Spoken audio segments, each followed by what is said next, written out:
susunod na programa ay rated G. Ito ay pwede sa lahat ng manonood. Ang susunod na programa ay rated G. Ito ay pwede sa lahat ng manonood.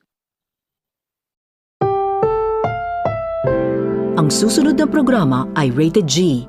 Ito ay pwede sa lahat ng manonood. The following program is rated G. It is suitable for all audiences.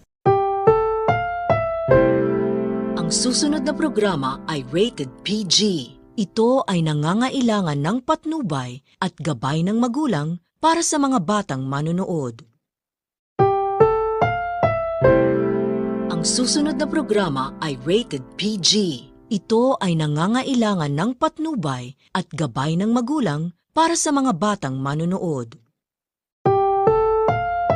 Ang susunod na programa ay rated PG. Patnubay at gabay ng magulang ay kailangan sa mga batang manonood.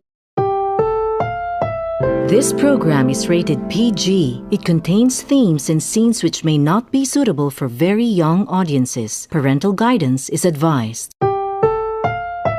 Ang susunod na programa ay rated SPG. Ito ay nangangailangan ng striktong patnubay at gabay ng magulang dahil sa mga sensitibong tema at eksena na hindi angkop sa mga bata.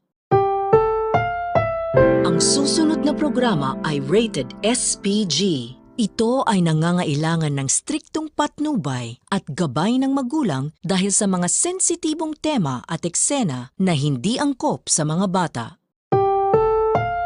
Ang susunod na programa ay rated SPG. Striktong patnubay at gabay ng magulang ay kailangan. May mga eksenang hindi bagay sa mga bata. Ang susunod na programa ay rated SPG. Striktong patnubay at gabay ng magulang ang kailangan. Maaaring may masiselang tema, lengguwahe, karahasan, sexual, horror o droga na hindi angkop sa mga bata. The following program is rated SPG. It contains scenes which may not be suitable for children. Strong parental guidance is advised. This program is rated SPG. It contains scenes with themes, language, violence, sex, horror, or drugs which may not be suitable for children. Strong parental guidance is advised. This program is rated SPG. It contains scenes with themes, language, violence, sex, horror, or drugs which may not be suitable for children. Strong parental guidance is advised.